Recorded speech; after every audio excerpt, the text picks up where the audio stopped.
अच्छा, माझा आवाज येतोय ना? येतोय मॅडम, येतोय. ओके. हां. तर सुरुवात करूया. एक नेहमीची आपली प्रार्थना आणि 1 मिनिटाचा मौन. गुरु ब्रह्मा गुरुर्विष्णू गुरुर्देवो महेश्वरा गुरु साक्षात परब्रह्म तस्मै श्री गुरुवे नमः. 1 मिनिट डोळे बंद करून सेंटर्ड व्हा थोडंसं स्वतःमध्ये. सरळ ताठ बसा, खांदे नीट उघडे केलेले आहेत. नजर थोडीशी वर ठेवा.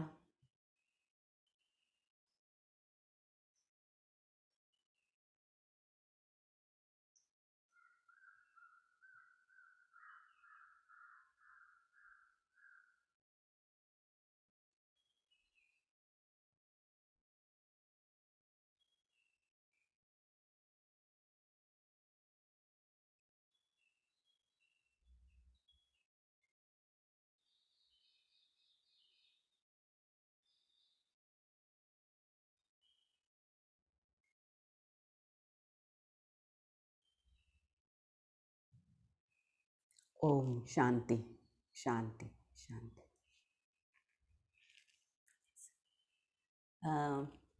हो, आपण गेल्या वेळेला जो हे बघितलेला पाठ चॅप्टर तो आपण आज जरा डिटेलमध्ये जाऊ, कारण सगळ्यांनी वाचलाही असेल. त्यानंतर हे काय स्वप्न आहे आणि स्वप्न आहे तर इतकं कठीण काय हे जाणायचा प्रयत्न करूया. कारण गुरुदेव सांगायचे की तुम्ही जोपर्यंत त्या समाधीच्या स्तरावर जात नाही तोपर्यंत सगळ्या गोष्टी तुम्ही बाहेरनं अंडरस्टँड करायचा, समजून घ्यायचा प्रयत्न करता. आणि जोपर्यंत तुम्ही कुठली गोष्ट बाहेरनं समजून घ्यायचा प्रयत्न करताय तोपर्यंत तुमचं आकलन पूर्ण नाही आहे. त्यामध्ये कुठेतरी थोडे फ्लॉज म्हणजे थोड्याशा चुका राहून जातात. आणि पण म्हणून काही विचारच करायचा नाही हे तर चुकीचं होईल.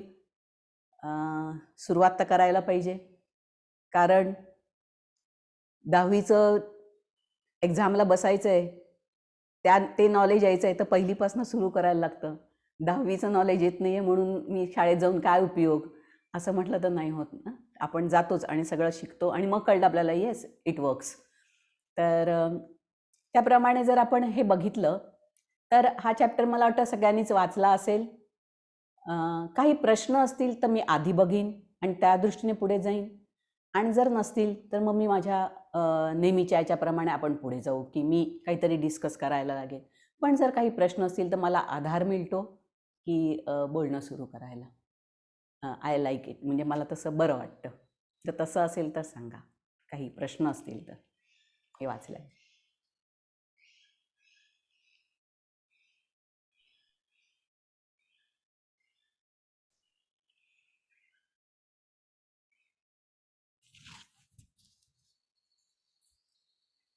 नसतील तर मग मी सुरू करते.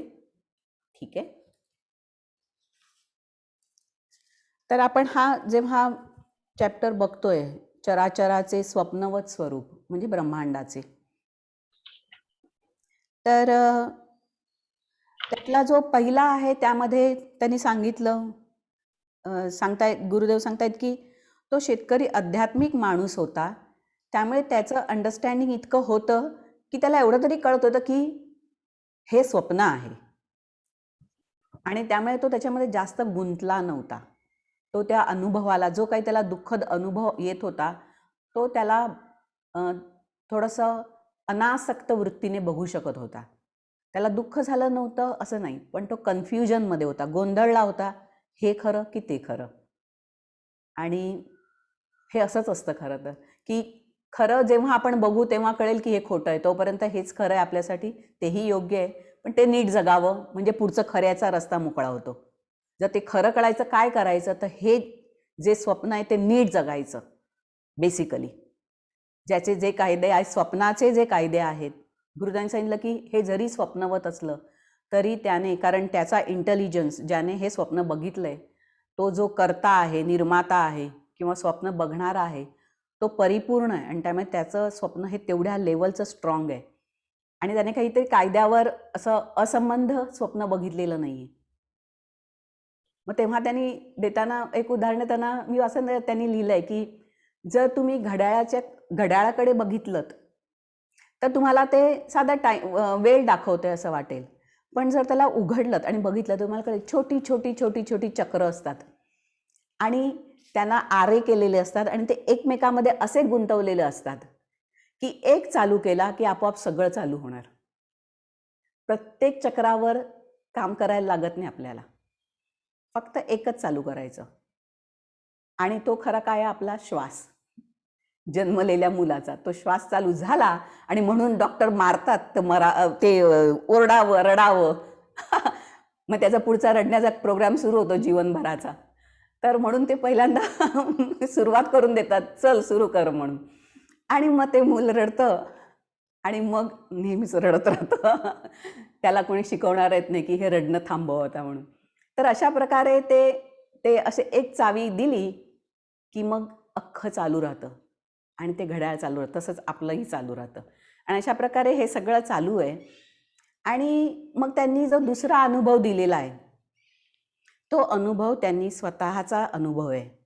जेव्हा गुरुदेव अमेरिकेला जायच्या आधी फर्स्ट वर्ल्ड वॉर चालू होतं, त्यांच्या जीवनकालामध्ये त्यांनी दोन्ही महायुद्ध बघितली म्हणजे पूर्ण अनुभवली आणि ऑफकोर्स त्यांचा त्याच्यामध्ये हिडन रोल मुख्य होता, कारण जगाला कलियुगातनं द्वापारात ढकललं जात होतं. 1900 हे साल आहे जिकडे पूर्णपणे आपलं हे ह्याच्यात आलं, द्वापारमध्ये आलं. त्याच्या आधीची 200 वर्ष आपण संधिकालामध्ये होतो, कली आणि द्वापारच्या. त्यामुळे मग 1900 मधनं आलं, त्यामुळे 1900 लगेच 14 लगेचच फर्स्ट वर्ल्ड वॉर झालं आणि त्यानंतर लगेच सेकंड वर्ल्ड वॉर झालं. आणि कारण हे द्वापार युग आहे ते एनर्जीचं युग आहे. त्यामुळे जशी लहान मुलाला एनर्जी दिली काहीतरी खायला पिला की ते उडायला लागलं की त्याला कळत नाही ह्या उडण्यात मी मलाच त्रास करून घेणार आहे, कुठेतरी उडी मारतो, कारण वरनं खाली खालनं वर आणि स्वतःलाच काहीतरी लावून काहीतरी लागतं, रडतं, सगळं असं. तसंच आपली ही तऱ्हा आहे. आणि त्याप्रमाणे जर आपण अशा प्रकारे जर आपलं गुरुदेवांचं तर त्यांनी हे सेकंड जो हे आहे की ते म्हणतात की त्यांनी लिहिलंय की मी ध्यानामध्ये बसलेलो आणि त्यांनी लिहिलं नाही तिकडे, पण ते समाधीच्या स्तरात गेले आणि समाधीच्या स्तरात गेल्याबरोबर त्यांची हे विस्तृतता म्हणतात, म्हणजे कॉन्शियसनेस, चेतना ही परमचेतनेत गेली आणि परमचेतनेत गेल्यावर ते सगळं अनुभवायला लागले, सगळं ब्रह्मांड. आणि त्यावेळेला त्यांचा आत्मा एका जखमी सैनिकाच्या शरीरात गेला आणि तो जो अनुभव आलाय तो त्यांनी लिहिलाय की की मग असं झालं की मी बघायला लागलो की माझ्या अंगात गोळी, म्हणजे मी कॅप्टन होतो आणि माझ्या युद्धनौकेवर बॉम्ब पडला, समोरच्यांचा युद्धनौका हे झाली फुटली. मी सगळ्यांना उड्या मारायला सांगितलं खलाशांना आणि सगळे पोहायला लागले आणि मी पण पोहत होतो आणि मला किनारा दिसायला लागला. किनारा दिसताना मी किनाऱ्यावर जस्ट चढत होतो तितक्यात एक कुठनं तरी गोळी आली आणि माझ्या हृदयात गेली. हृदयात गेल्यावर मी पडलो आणि मी बघत होतो माझा जीव जात होता आणि मी बघत होतो मी गेलोय, गेलो असं, मी पूर्णपणे मेलो, ह्याला मृत्यू म्हणतात असं म्हणताना अचानक ते समाधीतनं बाहेर आले आणि त्यांनी बघितलं अरे मी तर आरामात पलंगावर बसून मेडिटेशन ध्यान करतोय. त्याने मी मेलो नाहीये, मी जिवंत आहे. ते म्हणाले मी असा जस्ट विचार करतोय तितक्यात परत माझी चेतना परत त्या ह्याच्यात गेली, सैनिकाच्या ह्याच्यात. मग ते परत समाधीत गेले आणि त्यांनी बघितलं की नाही, परत तो मेलाय, मी मेलाय, मी बघतोय मी जिवंत आहे. तसं हे 2-3 वेळा झालं आणि मग ते म्हणाले की मला कळेना की मी जिवंत आहे की मेलोय. मी 4 गरपार रोड, म्हणजे त्यांच्या वडिलांचं घर, तिकडे बसलेलो आहे ध्यानामध्ये की मी त्या शरीरात आहे, मी सैनिक आहे. म्हणजे देवा हे काय आहे, मी कोण आहे, मी जिवंत आहे की मेलेलो आहे. तेव्हा त्यांना आवाज आला, तू जिवंतही नाही, तू मेलेलाही नाही, तू सैनिकही नाहीस, तू हेही नाहीस, तू काय आहेस. मग तितक्यात लाईट आला, प्रकाश आला आणि त्यांना दाखवलं की तू प्रकाश आहेस आणि ह्या सगळ्या गोष्टी प्रकाशामधल्या सावल्यांचा खेळ आहे आणि तू सुद्धा सध्या त्याच्यातलंच एक रूप आहेस. हे असं आपलं अस्तित्व आहे. पण ह्याला आपण फार जवळनं घेतो आणि मी करतो म्हटल्यावर जे गुरुदेवांना झालं की मी त्याच्यात मरतोय सैनिकाच्या ह्याच्यात, त्यामुळे जे पेन दुःख झालं आणि नंतर बाहेर आल्यानंतर मी जिवंत आहे म्हणून जो आनंद झाला, हे दोन्ही खोटे होते. पण हे खोटं आहे कळण्यासाठी काय व्हायला लागतं? कोणत्या तरी प्रकाशाने येऊन सांगायला पाहिजे तुम्हाला की दोन्ही खोटं आहे, बघ तू कोण आहेस. आणि जेव्हा त्यांना दाखवलं त्यावेळेला कळलं की अरे मी हेही नाही, मी तेही नाही, मी काहीतरी वेगळाच आहे आणि मी काहीतरी वेगळंच बघतो आणि सगळं वेगळ्या स्तरावर जाऊन त्याला स्वतःशी जोडतोय आणि स्वतःशी जोडतोय म्हणून मी दुःखी किंवा आनंदी. आपण आनंद आधी घेऊया, आनंदी आणि मग दुःखी, कारण आपण सगळं करत असतो आनंदाच्या अपेक्षेने, ते दुःखामध्ये त्याची परिणती होते हे वेगळं. पण अशा प्रकारे ही स्वप्नवत स्थिती त्यांनी अनुभवली. तशीच खरं तर ऑटोबायोग्राफी ऑफ योगीमध्येच लहारी महाशयाने लिहिलं आहे की ते ध्यानामध्ये बसलेले आणि त्यांच्या आजूबाजूला भक्तगण पण होते आणि ते अचानक ओरडले की माझा जीव जातोय. तर कशात? तर जपानमध्ये एक बोट बुडतीये आणि मी त्या बोटीमध्ये त्या ह्यांच्या ट्रॅव्हलर्सच्या ह्याच्यात आहे. म्हणजे हे सगळेजण हा अनुभव कशा प्रकारे घेऊ शकतात? जेव्हा चेतना परमचेतनेत जाते तेव्हा हे अनुभव आपल्याला एक्सपॅन्ड होतात. तोपर्यंत आपण या शरीराशीच पूर्णपणे बांधलेलो असतो. म्हणून आपण त्या दिवशी म्हटलं की जेव्हा एखादी व्यक्ती पुढच्या प्रवासाला जाते हे जग सोडून, तेव्हा खरं तर शरीराचं बंधन नसल्यामुळे त्यांची चेतना एक्सपॅन्ड झालेली असते, विस्तृत झालेली असते आणि त्यामुळे त्यांची आकलन शक्ती जास्त झालेली असते. कळलं ना? हे जोपर्यंत शरीरात आहोत तोपर्यंत अनुभवता येत नाही आणि म्हणून सगळा प्रॉब्लेम आहे. पण ज्यांनी हे अनुभवलं आहे, खूप जणांनी अनुभवलेलं आहे आणि ते एक्सप्लेन करतात हे असं असं असतं. पण काय असतं की आपण याच्यावर फारसा विचार करू शकत नाही, कारणं खूप आहेत, आपण बिझी आहोत, ते दिसत नाही आहे, आपल्या इथल्या जबाबदाऱ्या खूप आहेत, त्यामुळे आपण त्याच्याशी फारसे संलग्नित होत नाही, प्रयत्न करत नाही आणि प्रयत्न केला तरी तो भीतीदायक वाटतो किंवा कष्टप्रद वाटतो. हे काही कष्ट आहेत वाटतं, बापरे नको, हा विचारसुद्धा नको, जे आहे ते ठीक आहे, इतके जण असेच जात आहेत, मी पण त्यातलीच एक होईन, असा विचार कधीतरी येतो. पण जेव्हा हे येत नाही आणि काहीतरी पुढे बघायची इच्छा होते, तर गुरुदेवांनी ह्याचं उदाहरण एक अतिशय सुंदर त्यांनी सांगितलं. ते म्हणाले की जर ते एक लेक्चर देत होते आणि ते म्हणाले की समजा आपली स्थिती कशी, ते सांगत होते की समजा मी डोळे बंद केले आणि नाच करायला सुरुवात केली, तर तुम्ही सगळे ओरडून सांगाल अरे अरे अरे डोळे बंद करून नाचू नकोस, नको नको. तरी मी म्हटलं नाही नाही नाही, आय एम फाईन, आणि मी नाचायला लागलो तसाच, तर काय होईल? मी ह्याच्याशी आपटेन, त्याच्याशी आपटेन, हे करेन, ते काहीतरी पायावर पडेल, जखम होईल. आणि मग मी म्हणेन की जखम झाल्यावर मी म्हणाल अरे हे असं का झालं माझ्याबरोबर, का मला जखम झाली? तेव्हा तुम्ही मला सांगा अरे पण तू डोळे बंद करून का नाचलास, आम्ही तुला सांगत होतो. आणि तेव्हा तू म्हणशील की अरे हो, मी का डोळे बंद केले? म्हणजे जेव्हा आपल्याला असा प्रश्न पडेल मी डोळे का बंद केले, का नाही उघडायचा प्रयत्न केला, तेव्हा मग बाकीची सगळी उत्तर आपल्याला हळूहळू मिळायला लागतील. तर त्या दृष्टीने ही जर ब्रह्मांडाची रचना करायचं काहीतरी त्या निर्मात्याचं कारण आहे आणि ते कारण अतिशय साधं आहे, त्याची हॉबी, दुसरं काही नाही. त्याला आनंद अनुभवायचा होता म्हणून त्याने हे सगळं केलं आणि हे सगळं करताना तो आनंदातच आहे. आपण दुःख अनुभवतोय कारण हे माझ्याशी जोडतोय, पण तो हे त्रयस्थासारखं बघतोय. आणि मग ह्याच्यामध्ये ते सांगतायत पुढचं की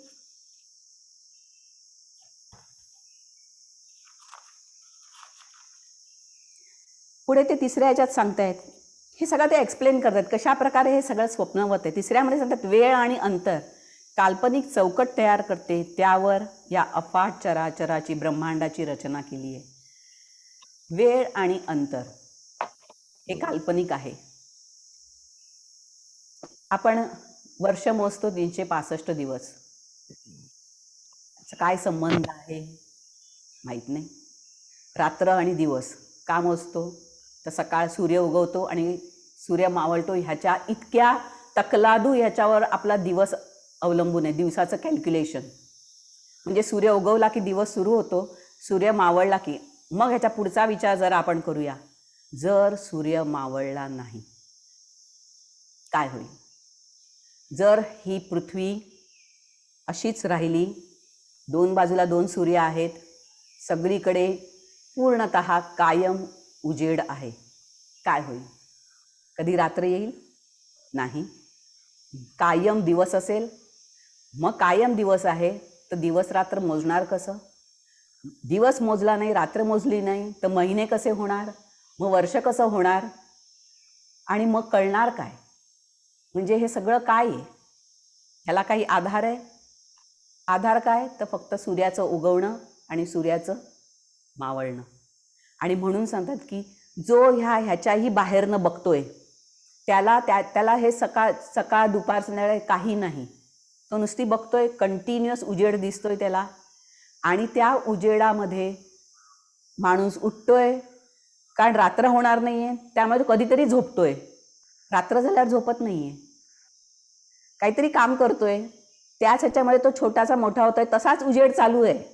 जस्ट डोळे बंद करून इमॅजिन केलं तर पूर्ण चित्र डोळ्यासमोर की कशा प्रकारे वेळ आणि काळ काल्पनिक किंवा काय म्हणतात त्याला एक तकलादू आहेत, स्वप्नवत आहेत. कारण ज्याचा बेस आहे तो बेसच हलताय, पृथ्वी हलतीये, ह्या एका कारणामुळे हे सगळं होतंय. पृथ्वी जर हलली नसती तर सगळं वेगळं असतं. एका ठिकाणी पूर्ण काळोख असतं आणि एका ठिकाणी पूर्ण उजेड असता कायमचा, आणि मग वेगळीच दृश्य दिसली असती. पण ही जी त्याने चालू ठेवली, जसं आपण म्हटलं की एक चाक सुरू केलेलं आहे घड्याळाचं, त्यामुळे सगळी चाकं चालू आहेत आपोआप. आपले केस पांढरे होत आहेत, नाही तर असेच झाले असते, नाही तर आपण म्हटलं नसतं मी इतक्या वयाची आहे. कारण वयच नाही, वर्षच नाही, दिवसच नाही, तर वय कसं मोजणार? जन्मलीये व्यक्ती जगतीये मृत्यू पावते. आणि ती मृत्यू पाहून शरीर जात आहे पण लगेच परत जन्म घेते. हा जो करता आहे तो त्याला परत जन्म देतोय, तो परत इथनं ह्या जगातनं दुसऱ्या जगात जातोय, परत काही वर्षांनी परत ह्या जगात येतोय, परत जगतोय, परत. हे अशा प्रकारे अव्याहत चाललेलं आहे. मग हे ब्रेक कोण करू शकतं? त्याने जाणलं की हे सगळं खरं नाही आहे, काहीतरी याच्या पलीकडचं आहे, ते मला अंडरस्टँड करायचं आहे. त्यांनी सांगितलं की हे जर जाणायचं असेल, मग त्यांनी काय सांगितलं की ह्या निर्मितीचा हा भव्य सिनेमा आहे. सिनेमा म्हटल्यावर आपल्याला कळतं की नेहमी त्यांनी त्यांच्या अख्ख्या शिकवणुकीमध्ये 2-3 गोष्टींवर ते सारखा जोर द्यायचे की हे तुम्ही अंडरस्टँड करा, म्हणजे तुम्हाला हे टोटल ब्रह्मांडाची रचना आणि थोडं तरी कळायची मदत होईल, जी तुम्हाला ध्यानामध्ये नंतर पूर्ण त्याचं अंतर्ज्ञान प्राप्त होईल. पण ॲटलिस्ट डोळे उघडे असताना कळण्यासारखं काय आहे? आपण सिनेमाला जातो, सिनेमा गेल्यावर आपण स्क्रीनवर बघत असतो, एखादी व्यक्ती खूप रडते ते सिनेमातलं सगळं बघून, त्याच्या बाजूला बसलेली व्यक्ती हसते त्या व्यक्तीला. काय रडतीयेस ग? अगं ते सगळे मस्त मजेत आहेत तिकडे, ते आता 2 जण आहेत ना, ते दोघातले एक मेला एक जिवंत आहे, तर आहे तिकडे बँड्राच्या त्यांच्या बंगल्यामध्ये आहेत, असं सांगितलं जातं. आणि पण ते म्हणतात नाही पण काय स्टोरी मस्त लिहिली आहे, मला नाही, मी भावना प्रधान आहे. हे भावना प्रधान आहे ना, हे फार डेंजरस असतं, फार घातक असतं. आपण त्याला फार पॉझिटिव्हली घेतो, पण ते भावना प्रधान असणं आहे जे आपल्याला ह्याच्यामध्ये व्हेरी स्ट्रॉंगली ठेवतं, कारण आपल्याला वाटतं हे सगळं खरं आहे. आणि जी व्यक्ती हसत असते तो ती व्यक्ती बघत असते की अच्छा 3 तासाचा हा सिनेमा आहे, त्यानंतर बाहेर जाऊया, मस्त आईस्क्रीम वगैरे खाऊया आणि आपण निघून जाऊया. पण ही व्यक्ती त्यामध्ये इतकी इमोशनल झालेली असते की ती घरी जाते, त्याच्यावर विचार करते, रात्र झोप येत नाही, तेच लक्षात येत असतं. हे कितीतरी जणांना झालेलं आहे. आणि अजूनही होत असेल, जे पिक्चर बघतात की त्यांना कळत असेल की कशा प्रकारे आपण त्यात अडकतो. आणि त्यावेळेला आपलं काय म्हणणं असतं, काय सुंदर स्टोरी लिहिली, आणि काय सुंदर ॲक्टिंग केली. आपण असेच देवाच्या ह्याच्यामधले ॲक्टर्स आहोत. काय आपण अशीच चांगली ॲक्टिंग करतोय, त्यातनं देवाला आनंद मिळतोय? नाही, बहुतेक नाही. जर आपण तशी ॲक्टिंग करायला लागू, एकदम थर्ड पर्सन सारखं, प्रत्येक येणारी गोष्ट आहे ना तिला ओके यातनं मला काय शिकायचं आहे, समथिंग काहीतरी मला शिकण्यासाठी हे घडतंय, ह्या प्रकारे बघायची जेव्हा आपली वृत्ती आपण वाढवू, एखादी व्यक्ती जेव्हा एखादा शब्द बोलतीये, कोणी असेल, बॉस असेल, सबऑर्डिनेट असेल, कोणी असेल, काहीतरी बोलतंय, त्यावेळेला गुरुदेवांचे गुरु स्वामी श्री युक्तेश्वर, ज्यांना ज्ञानावतार म्हणायचे, ते सांगायचे लोकांच्या शब्दांवर नका जाऊ, त्या शब्दाच्या मागे त्यांना काय सांगायचंय ते अंडरस्टँड करा. कारण खूपदा शब्द कमी पडतात सांगायला किंवा मिसरिप्रेझेंट. कोणाचं तरी मला वाटतं की हे चालू आहे, म्यूट करा, म्हणजे काय होईल की काहीतरी आवाज येतोय बॅकग्राऊंडला. हां, तर अशा प्रकारे जर असेल, आपण जर अशा प्रकारे थोडंसं स्वतःला लांब ठेवून ह्या गोष्टींना बघायला शिकलो, माझ्याकडे येणारी गोष्ट आहे तिच्यावर लगेच प्रतिक्रिया न ते थोडं हसणं, स्वतःवर हसायला शिका. फार सिरियसली घेऊ नका स्वतःला. माझा हा रोल संपणार आहे, तोपर्यंत मी हसणार आहे, ही जर भूमिका ठेवली तर खूप गोष्टी सहज होतात. हे जर एखाद्या कोणीतरी बघणारं ड्रीम आहे आणि त्याला मी इतकं सिरियसली घेतेय, हां, योग्य प्रकारे वागलं पाहिजे. परमहंस योगानंदजींचं माझं कितीतरी वेळा देवाबरोबर भांडण होतं की हे बघणारा तू आनंदात आहेस, तू एन्जॉय करतोयस, बघ हे बघ दोघं जण रडतायत, हा हसतोय, ह्याला हे रोग झालाय समजतोय, तो असं सगळं झालंय असं समजतायत हे म्हणून तो हसतोयस, पण जो सफरिंग करतोय, जो यातनं यातनातनं जातंय, त्याला किती कठीण होतंय. तो नाही, जसा मी बघतोय ना ह्याच्याकडे, तसं तुम्ही पण बघायला शिका ना. तुम्ही पण माझ्यासारखे देव आहात, तुम्ही कशाला त्याच्यामध्ये इन्व्हॉल्व्ह होता? तुम्ही स्वतःला बाहेर काढा आणि बघा हे कसं चाललेलं आहे. माझं घर का म्हणता, ह्या घरामध्ये कसं चाललेलं आहे, मी यांना सुधारायला नाही आलो, मी मला सुधारायला आलोय. आणि जर मी मला सुधारलं तर आपोआप बाकीचे सुधारणार आहेत. हे पण त्यातलं एक आहे. खरं तर आपण कितीतरी वेळा नुसती ओरडत राहतो आणि कोणीही सुधरत नाही, कारण प्रत्येकाला आपापलं बरोबर वाटत असतं आणि म्हणून तो तसा जगत असतो. हे जर आपण अंडरस्टँड करायचा प्रयत्न केला आणि जर ही प्रत्येक गोष्टीला हे सापेक्ष आहे, रिलेटिव्ह आहे, रिलेटिव्हिटी बघा, रिलेटिव्हिटी पण केव्हा कळली, ती पण आईन्स्टाईनला 1905 मध्ये कळली, जेव्हा सगळं युग द्वापारात गेलं, एव्हरीथिंग स्टार्टेड चेंजिंग. आणि मग त्याने E=mc² सांगितल्यावर त्याने सांगितलं या अख्ख्या जगातल्या 1 किंवा 2 लोकांना मी सांगितलेलं कळेल, बाकी कोणाला कळणारच नाही. तेवढी त्यांची अजून प्रगल्भताच नाही आली. आणि मला सुद्धा हे कळलेलं नाही आहे, मला हे आलेलं आहे. I have not worked on it, it came to me. He was highly spiritual. म्हणून त्याला देवाने सिलेक्ट केलं आईन्स्टाईनला की त्यांच्याकडे हे टाकावं. तर अशा प्रकारे जर हे आहे, ही चूजेस द कॅरेक्टर्स, म्हणून आपल्याला एक्सपॅन्ड करणं हे महत्त्वाचं आहे. त्याला इंटलेक्च्युअली अंडरस्टँड करायचा प्रयत्न केला तर गुरुदेव सांगतात की इट इज इम्पॉसिबल. जेव्हा आपण तो बनायचा प्रयत्न करू, जोपर्यंत आपण बाहेरनं अंडरस्टँड करायचा प्रयत्न करतोय, आपण त्याला समजू शकत नाही. पण जेव्हा आपण तो बनायचा प्रयत्न करू तेव्हा आपल्याला लगेच सगळ्या गोष्टी कळायला लागतील. हळूहळू का होईना, थोडं का होईना कळायला लागेल आणि मग आपलं अंडरस्टँडिंग वाढत जाईल. आणि ह्याच्यासाठी त्यांनी सांगितलं दोनच मार्ग त्यांनी सांगितले. आनंद आणि व्यथा याच्या प्रत्येक अनुभवातनं जायचं आणि कितीतरी जन्मानंतर, may be millions, may be 1000, कळेल की यातलं काही होत नाही. कारण आपण जे काय अनुभवलंय आत्मा स्टोअर करत असतो. भले मी मरते, सुवर्णाची बॉडी मरते, पण माझा आत्मा जिवंत राहतो. And he carries everything, every experience. अनुभव. आणि जेव्हा तो एका कन्क्लुजनला येतो, एका निर्णयाप्रती येतो की नाही, यातलं काही काम करत नाही माझ्यासाठी, तेव्हा तो वेगळा मार्ग शोधायला बघतो. आणि नाहीतर दुसरा मार्ग आहे ज्ञानप्राप्ती, सरळ जाऊन ज्ञानप्राप्ती करणं. मग ही ज्ञान कुठलं? पुस्तकी ज्ञान नाही, डोळे बंद करून ध्यान करणं. आणि त्यामध्ये थोडा वेळ जरी केलं तरी हळूहळू जाणवायला लागतं. ते नेहमी सांगायचे की तुम्ही जर एखाद्या ह्याच्यात गेलात, बागेत गेलात, आणि तुम्ही त्या बागेतल्या खूप मोठी बाग आहे आणि व्हेरी वेल मेंटेन, त्याच्यामध्ये औषधी वनस्पती आहेत, फुलं आहेत, एव्हरीथिंग इज देअर, आणि तुम्ही तिकडे गेलात आणि तुम्ही त्या प्रत्येक गोष्टीला समजून घ्यायचा प्रयत्न केलात, तर कदाचित महिने लागतील, कदाचित वर्ष लागेल आणि कदाचित तुम्हाला पूर्ण कळणार नाही.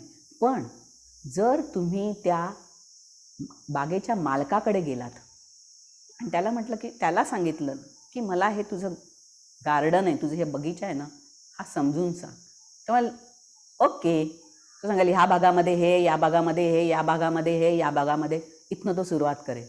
म्हणजे अर्ध्या गोष्टी क्लिअर होतील आणि नंतर मग तो पूर्णपणे समजावून द्यायला लागेल आणि ते समजणं परफेक्ट असेल. आणि म्हणून गार्डनमधनं शोधत त्या महालापर्यंत जाण्यापेक्षा त्या महालात जा आधी आणि मग हळूहळू बाहेर या त्याच्याबरोबर. And then try to understand काय कसं आहे त्याच्या नजरेतनं, कारण तो बगीचा त्याच्या नजरेतनं आहे, आपल्या नजरेतनं नाही. मग त्याने त्याच्या नजरेतनं हे काय केलेलं आहे, हे काय केलं, हे जर आपण त्याच्या नजरेतनं बघायचा हे केला प्रयत्न, तर मजाही असते, कारण तुम्ही नुसती त्याच्याबरोबर एन्जॉय करत असता, जणू काही तुम्ही त्याच्याबरोबर फिरता आहात आणि तो तुम्हाला सांगतोय हे असं आहे, हे असं आहे, हे असं आहे.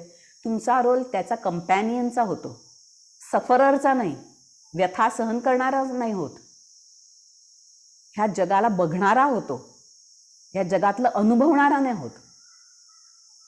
त्यामुळे आपला रोल ताबडतोब आपण बदलतो. मी डायरेक्टर बनते ॲक्टर बनण्यापेक्षा. आणि मग डायरेक्टरच्या भूमिकेतनं मी कसं बघतीये, कारण मला डायरेक्टर बनायचं आहे, तर मला लेखकाला काय म्हणायचं ते नीट समजून घ्यायचं आहे, तरच मी ते प्रोजेक्ट करू शकेन त्याच्या दृष्टिकोनातनं. मग त्याप्रमाणे माझा रोल बदलेल. मग सारखं ॲक्टर बनणं आणि सफरिंग करणं, आणि खरं तर गुरुदान झालं की खूपदा सफरिंग ना आपल्यालाच आवडत असतात. त्यांनी उदाहरण दिलं, ते म्हणाले की त्यांच्याकडे एक अमेरिकेतच एक पाहुणी आली, भेटायला आली, आणि तिने त्यांच्याशी बोलता बोलता गुरुदेव हे सगळं व्हायला द्यायचे. त्यांना माहिती असायचं आहे काय आहे, पण ते सांगायचं नाही, कारण हे नंतर स्टोरीज आपल्याला सांगायला पाहिजेत ना की कशा प्रकारे तुम्ही अडकता, म्हणून ते सगळं व्हायला द्यायचे. तर त्यांनी सांगितलं की ती आली आणि तिने असं सांगितलं की ना माझं ऑपरेशन झालेलं, इट वॉज सो पेनफुल, इतके पैसे लागले, असं झालं तसं झालं, अशा प्रकारे हे झालं, दुःख, हे ते ते ते खूप वेळ तिने एक्सप्लेन केलं. मग गुरुदेवांनी विचारलं, हो हे कधी झालं? बापरे, खूप त्रास झाला तुम्हाला? ती म्हणाली 20 वर्षापूर्वी. ते हसायला लागले. म्हणजे 20 वर्षापूर्वीची गोष्ट ती एन्जॉय करत होती आता. तेव्हा ते सफरिंग होतं, 20 वर्षापूर्वी ते सफरिंग होतं, पण आज ती ते एन्जॉय करत होती सांगून. आता पेन होते का? नव्हते. आता काय होती? हाऊ आय एन्जॉयड और how I came out of it. मी त्यातनं कशी बाहेर आले, माझा पराक्रम किंवा देवाची कृपा किंवा व्हॉट एव्हर. त्यामुळे आताचा दृष्टिकोन टोटली वेगळा होता. त्यामुळे आपलाही तसाच होणार 20 वर्षानंतर. 20 वर्षापूर्वी जी केलेली मी गोष्ट आहे, ज्याचं त्यांनी म्हटलं मी डोळे बंद करून का नाचलो, आपल्या जीवनातली आधीची कुठली तरी गोष्ट आठवा आणि विचार करा शांतपणे, त्यावेळेला मी तसं का केलं? उत्तर एकच, डोळे बंद केलेले, त्याचंही उत्तर एकच, अज्ञान. ज्ञान जाणून घ्यायची तयारी नव्हती. मग जर ज्ञान मिळतंय तर घ्यायचं की नाही? ताबडतोब. का थांबा? कारण दुसरा उपायच नाही आहे. त्याने सांगितलं तुम्हाला पाहिजे, तुम्हाला कितीही प्रयत्न करा, तुम्हाला हे जगायचंच आहे की नाही, मग योग्य का नाही जगत? काही कायदे आहेत त्यांना का नाही अंडरस्टँड करत? जर भौतिक जगामध्ये काही कायदे आहेत, जे न्यूटन म्हणतो ग्रॅव्हिटेशनल फोर्स आहेत, नंतर आणि कोण सांगतं आणि काय काय वेगवेगळे आहेत, ॲक्शन रिॲक्शन हे ते, मग ते तसेच जर स्पिरिच्युअलिटीचे काही कायदे आहेत आणि ते सांगतं की अतिशय थोडे आहेत, 1, 2, 3 कायदे, जर ते नीट आपण अंडरस्टँड केले आणि ते आपण दररोजच्या बेसिसवर केले तर हे जे ब्रह्मांडाचं जे स्वप्नवत स्वरूप आहे ना ते आपल्याला लगेच क्लिअर होईल. अगदी भले पूर्ण होणार नाही कारण ते समाधीमध्ये होतं, पण जे काय वरखाली होतंय ना, पिक्चर बघितला जे रडतोय ना, ढळाढळा रडणारी लोक आहेत पिक्चर सिनेमातलं बघून, पण एखादा आहे ते शांतपणे बघतंय कारण त्यांनी ओळखलंय की हे पिक्चर आहे, 3 तासांनी संपणार आहे. अशा प्रकारे जर बघायची ताकद येत असेल आपल्याकडे, इट इज ऑलवेज वेलकम. ते आपल्यासाठी चांगलं आहे. कारण 3 तासाच्या सिनेमात रडणं ठीक आहे, पण आयुष्यभर असं रडणं इट्स नॉट समथिंग ग्रेट. हे काही छान नाही, आनंददायी नाही.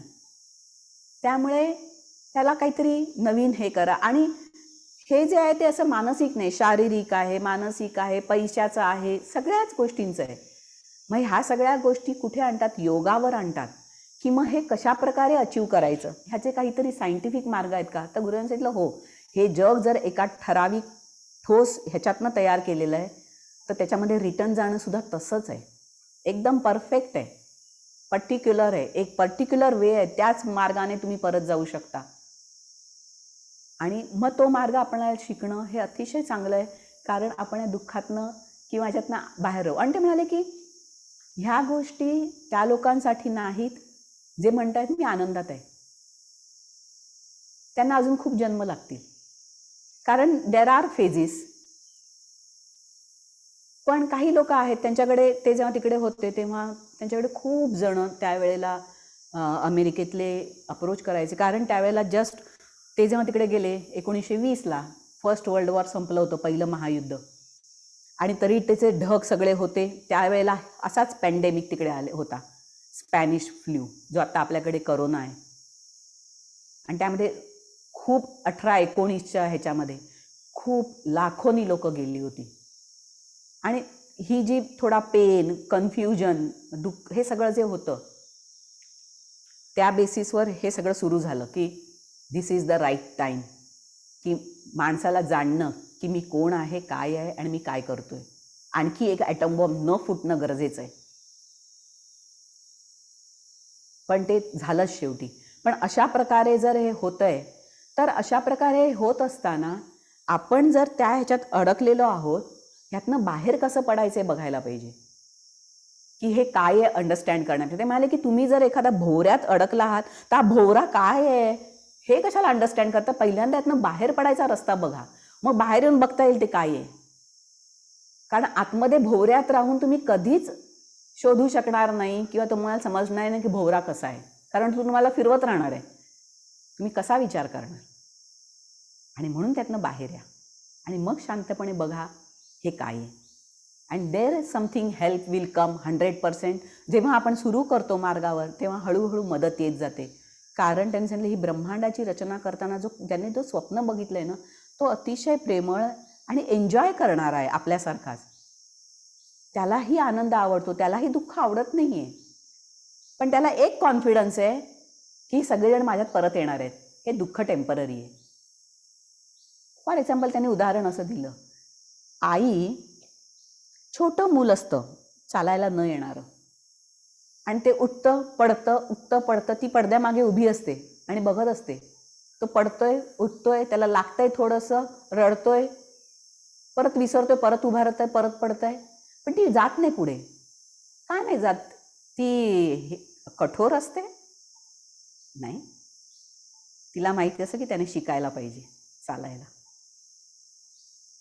आणि म्हणून ती मदत करत असते, पण तिचं लक्ष असतं. आणि ते पडतं तेव्हा ती असं करते स्वतःसुद्धा, पण तरीसुद्धा पडू देते. इट इज सेम, आपण जे करतो तेच एक्झॅक्टली देव आपल्याबरोबर करतोय. कळलं? आपण त्याला फार गहनतेने त्याचा एक तर विचार करत नाही, आणि केलाच तर निगेटिव्हली करतो. जर ह्या गोष्टींना पॉझिटिव्हली केल्या, की आता फॉर एक्झाम्पल आपण म्हटल्यासारखं की आता बसून विचार केला की मी त्या 20 वर्षापूर्वी की 10 वर्षापूर्वी ती चूक का केली होती, आणि त्याचं जर मला खरं उत्तर मिळत असेल तर ते स्वीकारावं, त्याला नाकारू नये. ते स्वीकारावं आणि त्याप्रमाणे मग आजचं लगेच चेंजेस करावेत. हे हुशारी. त्यामुळे आपल्या आयुष्यात घडलेली घटना आपल्याला त्रास देण्यासाठी नसते, पुढचं काहीतरी नीट व्हावं यासाठी असते. पण जर ते आपण शिकलो नाही, आपण परत परत तीच चूक करत राहिलो तर परत परत तोच मार खात राहणार. आणि मग आपण म्हणतो माझ्या आयुष्यातनं असली व्यक्ती कायम येते, कारण पहिल्या व्यक्तीकडनं तसल्या शिकलो नाही म्हणून. पण एकदा शिकलात की पुढच्या वेळेला येणार नाही 100%, कारण तोच कायदा आहे. एकदा तुम्ही एखाद्या गोष्टीचा अनुभव घेतला, त्यातनं तुम्ही स्वतःची क्लिअरन्स केला, ती घटना परत होत नाही तुमच्याकडे, कारण तुम्हाला माहिती आहे हाऊ टू हँडल. त्यामुळे ती घटना तशी होईपर्यंत तुम्ही त्या एंडपर्यंत जाऊच देणार नाही, त्याच्या आधीच तुम्ही तिथे हँडल केलेलं असेल. मला खोकला होतोय आणि हा खोकला झाल्यावर असा असा पुढे जातो हे मला माहीत असल्यावर 2-4 वेळेला झाला असेल दरवर्षी, तर मला तशी चिन्ह यायला लागल्यावर मी काय करते, लगेच ती गोळी घेऊन टाकते. ती येईपर्यंत मी थांबतच नाही. हे आपण करतो आयुष्यात, पण दरवेळेला नाही करत. पण हे दरवेळेला, म्हणून ते सांगतात की जीवन आहे ना थोडं गंभीरतेने जगा, असंच टाकून देऊ नका. मग ते असंच चालू राहील. आज आनंद आहे, उद्या दुःख आहे, नाहीतर कायम आनंदात राहू शकाल. It is always bliss, it is always enjoyable. हे नेहमी आनंद देणार आहे, कारण दुःख येण्याआधीच मला माहिती आहे मी तिकडे गेले की दुःख येणार आहे, मी लगेच बाजूला काढते. मला त्या वाटेलाच जायचं नाही. Is it not wisdom? हे हुशारी नाही आहे? हे ज्ञानी माणसाचं लक्षण नाही आहे का? त्याच्यात जाऊन उडी मारायची आणि म्हणायचं अरे मी पडले. वरनं बघणारा म्हणतो कितव्यांदा पडलीस, तरी नाही सुधारलीस. मग काय? हे जर आपण जर स्वतःला थोडंसं, आणि मग ह्यासाठी काय आहे, एका पाठी दुसऱ्या ॲक्शन करत राहणं. त्यामुळे ॲक्शनमध्ये विचार नसतात, जस्ट करत जातो आणि मग चुकतं. प्रत्येक गोष्ट करताना नॉर्मली आपण बघितलं आहे की आपल्याला वाटतं की अव्याहतपणे धावत राहणं या जगामध्ये म्हणजे सक्सेस. पण बिलकुल उलट आहे. प्रत्येक गोष्टींत पॉज करा, त्याचा काय रिझल्ट येतोय जाणून घ्यायचा प्रयत्न करा. तो रिझल्ट मला आनंद देतोय का खरोखर आतला, तो जाणायचा प्रयत्न करा. उत्तर हो असेल तर एक पाऊल पुढे टाका, नसेल तर लगेच पाऊल पाठी घ्या. ही हुशारी आहे. आणि तशाच प्रकारे जगायला पाहिजे, सावधानतेने. आपण तसं सावधानतेने जगत नाही, आणि म्हणून हे अख्खं चित्र आपल्यासाठी नाईटमेअर, दुःखद स्वप्न होतं, आनंदी स्वप्न नाही. आणि ते व्हायला द्यायचं नाही. ही आपली जबाबदारी आहे, कारण हे आपलं जीवन आहे, एक रोल दिलेला आहे. तर अशा प्रकारे जर असेल तर मग अशा प्रकारे जर आहे तर त्यांनी काय सांगितलं की नाटकामध्ये, पुढे एक आहे, नाटकामध्ये व्हिलन म्हणजे खलनायक का असतो, किंवा आपल्या आयुष्यामध्ये चुकीची माणसं का येतात. आणि ते म्हणाले की चुकीची माणसं नाही आहेत असं म्हणू नका. ज्यांनी अज्ञानाला स्वीकारलंय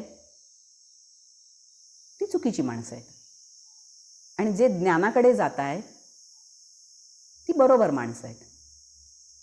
त्यामुळे ते म्हणाले की जर तुमचा असा आहे तर म्हणाले की कुठली गोष्ट खरोखर वाईट असते किंवा पाप असते, एकच, जी तुम्हाला स्वतःला दुःख देते, ती गोष्ट तुमच्यासाठी पाप आहे.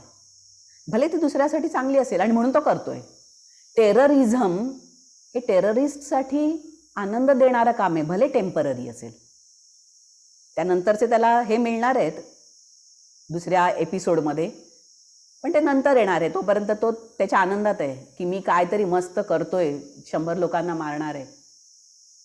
पण ती गोष्ट जी नंतर त्याला दुःख आणणार हे मला माहिती आहे, म्हणजे मी त्याच्यापेक्षा हुशार आहे त्या बाबतीत, आणि म्हणून मी तिकडे जाणार नाही. हे खलनायकाचं प्रयोजन, की तो आहे म्हणून मला कळतंय की हे करता कामा नये, ते केलं तर मला त्याला जे होतंय ना, होणार आहे ना, ते मला होईल आणि ते मला नको आहे. आणि म्हणून जेव्हा आपण सिनेमामध्ये पण खलनायक असतो तेव्हा हिरो उठून दिसतो, वाव, आपण त्याला हे करतो. आणि म्हणजे आपण मग काय म्हणतो आपण, की मी हिरोसारखं वागायला पाहिजे. पण खूपदा आपण आयुष्यामध्ये खलनायकासारखं वागतो. खलनायक म्हणजे फार मोठं नाही की ज्यातनं मला दुःख मिळणार आहे. दुसऱ्याच्या आयुष्यात काही करत नसू, पण माझ्याच आयुष्यात मी असं काहीतरी करते गोंधळ की ज्यामुळे मला दुःख मिळणार आहे. म्हणजे माझ्याच आयुष्याची मीच खलनायक झाले ना. माझ्याच दोन भूमिका आहेत, एक हिरोची आणि एक खलनायकाची. मी खलनायकाला अपहोल्ड केलं आहे, वर उचलून धरलं आहे ह्या एका गोष्टीमध्ये, ह्या एका परिस्थितीमध्ये. दुसऱ्या एका परिस्थितीमध्ये मी हिरो आहे, मी चांगले हे केलेलं आहे. म्हणजे माझ्यामध्येच दोन्ही गोष्टी आहेत, खलनायक पण आहे आणि हे. मग आता मला ठरवायला पाहिजे मी कोणाला जागा देऊ. अशा प्रकारे जर आपण विचार केला, दरवेळेला असा नका विचार करू की खलनायक बाहेर तिकडे कुठेतरी, माझ्यातच आहे. कितीतरी वेळा आपण स्वतःचेच कितीतरी चांगले विचार खोडून काढतो आणि मुद्दाम चुकीचं करतो, कितीतरी वेळा होतं. आणि मग आपल्याला त्रास होतो. आणि जो त्रास आहे ना, ते पाप, ती चूक, किंवा त्याला आपण सिन, पाप म्हणतो. खरं पाप म्हणजे सगळ्यांनी इट इज अज्ञानातनं आलेलं आहे. ज्ञान आल्यावर लगेच त्या टेररिस्टला कळेल की नाही, तसं मारून चालत नाही, त्यातनं मी आनंदी आहे ना कोणी दुसरं. पण हे येण्यासाठी त्याला ज्ञान यायला लागेल. तेच ज्ञान आणखी मोठं मोठं होत जातं. आपली ज्ञानाची व्याख्या मला वाटतं फक्त डिग्री मिळवण्यापुरती किंवा असं काहीतरी चांगलं वाचण्यापुरती असते. मी काहीतरी ग्रंथ वाचला किंवा अध्यात्माच्या, पण नाही. स्वतःमध्ये त्या गोष्टींचं आकलन करणं, अंतर्ज्ञान, to understand it within your self, ते फक्त ध्यानामध्ये होऊ शकतं. त्या स्टेजला स्वतःला नेणं हळूहळू, कारण त्याचे सुरुवातीपासूनच आनंद मिळायला लागलेला असतो. कारण काय आहे, आनंद मिळण्याचं कारण एकच आहे, आपण आपल्या आत्म्याच्या जवळ जायला लागलेलो असतो. आणि जो सच्चिदानंद आहे, कंटिन्युअस आनंद, ही स्थिती आहे त्याची. त्याच्या जवळ आपण हळूहळू जायला लागलो आहे. जसं आपण हिमालयाच्या जवळ लागलं की आपोआप स्वेटर काढू, खायला लागू, कारण माहिती आता थंड होत चाललं आहे. इट इज ऑब्व्हियसली तसंच आहे हे. अशा प्रकारे होत जातं आणि ते करत राहायचं आहे. तर त्यानंतर ओके, अशा प्रकारे जर हे सगळं कंटिन्युअस आहे आणि ह्याला आपण अनुभवतोय, तर ह्याला आणखी कशा प्रकारे तुम्ही जाणण्याचा प्रयत्न करायची इच्छा आहे? कोणाला काही क्वेश्चन आहेत का आत्ता याच्यानंतर?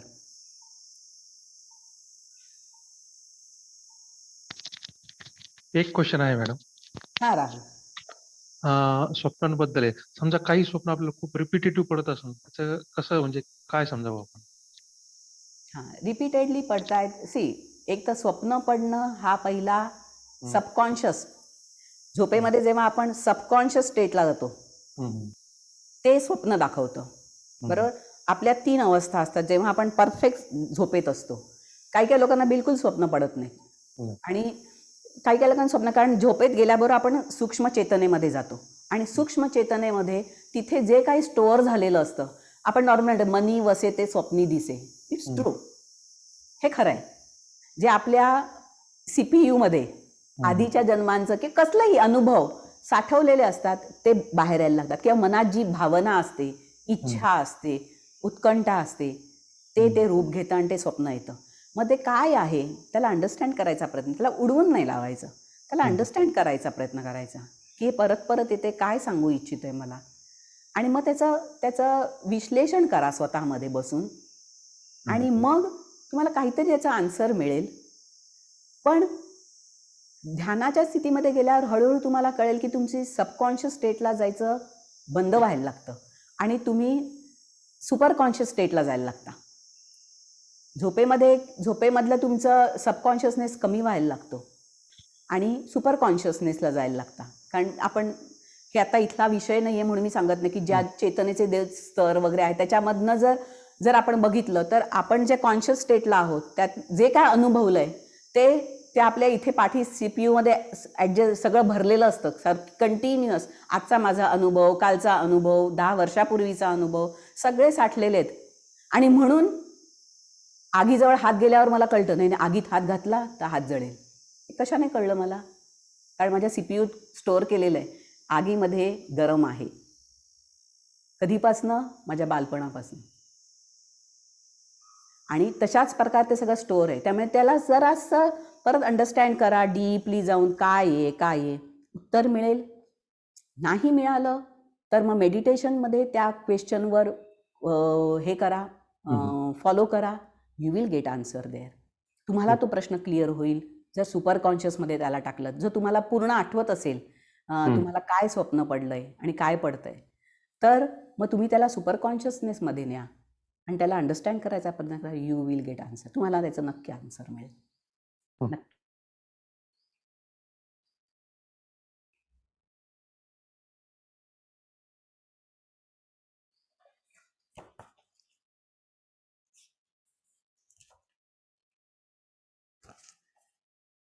आणि कोणाला काही आहे हे? त्यानंतर त्यांनी बघा आणखी एक काय सांगितलंय की त्यांनी लिहिलंय की ह्या सगळ्या गोष्टी बरोबर आहेत. त्याने विचारातनं केलं पण त्याने ह्यातनं किती सुंदर जग तयार केलंय. आपण त्याचा वाईट भाग बघतोय कायम म्हणून आपल्याला दुःख होतंय. पण जगाची एक सुंदर बाजू जर बघितली तर किती क्रिएटिव्ह आहे. लोक किती काय काय छान करतायत, चांगल्या प्रकारचे विचार आणतायत. आणि मग तेव्हा तो खुश होतोय की ओके ह्याला माझं चांगलं स्वरूप कळतंय. त्याने सगळं ओपन ठेवलेलं आहे. जस्ट आपण ज्या प्रकारे फ्लो होऊन आपण ती एनर्जी खेचतो स्वतःकडे. जर आज मी चांगल्याकडचा विचार करला, फॉर एक्झाम्पल आता आपण भेटलो तर आपली चेतना किती वेगळ्या स्तरावर आहे. तेच तुम्ही थोड्या वेळाने काहीतरी पिक्चर वगैरे लावा कुठला तरी एक वेगळाच, तुमचा लगेच तुमच्या चेतनेचा स्तर किती वेगळा होईल. मग ते आवडायला म्हणजे ती खेचायला लागेल तुम्हाला ताकद. ह्या प्रत्येक गोष्टीची पॉवर आहे. कारण हे सगळं काही ते गॅलॅक्टिक सेंटर आहे ज्याला आपलं हे ज्ञान ब्रह्मनाभी म्हणतं. ह्या ब्रह्मनाभीची जी एक हे आहे गॅलॅक्टिक सेंटर, हा त्याला वैज्ञानिक सायंटिफिक नाव जे आधुनिक विज्ञानाने दिलं, त्या सेंटरची जी एक हे आहे power, it is a magnetic power. It always स्वतःमध्ये खेचत असते. त्यातला काही भाग बाहेर गेलाय पण तो बाहेर पूर्णपणे गेला नाही कारण त्याच्यामध्ये आकर्षण पण आहे. There is a magnetism. So it ऑर्बिटमध्ये फिरत राहतंय. त्याच्यामधनं बाहेर पण आहे पण त्याच्यामध्येच आहे, पूर्णपणे बाहेर फेकलं जात नाही. आणि मला वाटतं शेवटचं संभाषण ते आहे की पृथ्वी कशी केंद्रापासून दूर जातीये पण ती पूर्णपणे बाहेर फेकली जाऊ शकत नाहीये. ती त्याच्या ऑर्बिटमध्येच राहते. कारण त्याच्या ऑर्बिटमध्येच राहणं हे आपलं फॅक्ट आहे. आपण त्याच्या बाहेर जाऊ शकत नाही कारण त्याच्या बाहेर अस्तित्वच नाहीये. सगळं काही त्याच्या कल्पनेतच आहे, त्याच्या बाहेर जाऊच शकत नाही. त्याच्या ऑर्बिटमध्येच आहे, त्याच्या ह्याच्यातनं निघालेलं आहे. So everything has to move. त्या ऑर्बिटमध्ये फिरायला पाहिजे. आणि तसंच जसं फिजिकली फिरतंय तसेच आपणही फिरतो आहोत. ही जी प्रत्येक गोष्ट बाहेर होतीये ती आपल्या आतमध्ये पण तशीच होते. जसं आपण म्हटलं की व्हिलन आणि हिरो दोन्ही माझ्यामध्येच आहेत. एखाद दिवशी माझा हिरो जिंकतोय, एखाद दिवशी माझा व्हिलन जिंकतोय.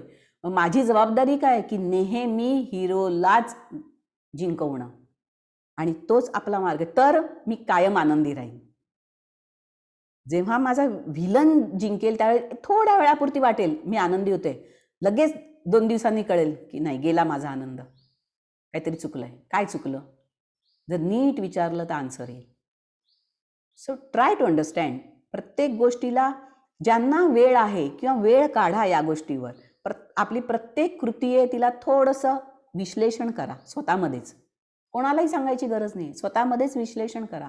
एका कन्क्लुजनवर या की काय आहे. आन्सर मिळत जातील. जर मिळाली नाही तर कोणाला तरी विचारता येतील. पण मी ॲटलिस्ट प्रयत्न तर करायला पाहिजेत. हे या ब्रह्मांडाचं मुद्दाम स्वप्नवत स्वरूप आहे की यातनं जागृत व्हायला पाहिजे. सगळं कायम रोजी रोजी राहायचं नाहीये. सगळं काही वा वा वा छान आहे छान आहे. आज हा पिक्चर बघितला, तो संपताना तिथनंच उठलो आणि दुसऱ्या थिएटरमध्ये गेलोय, तिथनं उठलो मग तिसऱ्या थिएटरमध्ये गेलोय. म्हणून तशी थिएटर्स एकाच याच्यामध्ये खूप ओपन पण केलेली आहेत आता की एकातनं उठलात की दुसऱ्यात जाऊ शकाल. पण तसं नाही करायचं आपल्याला. We have to take break, try to understand आणि समजायचा प्रयत्न करायचा की हे काय आहे. कळलं ना? येस. मला वाटतं 5:21 झालेले आहेत. काही असेल तर सांगा.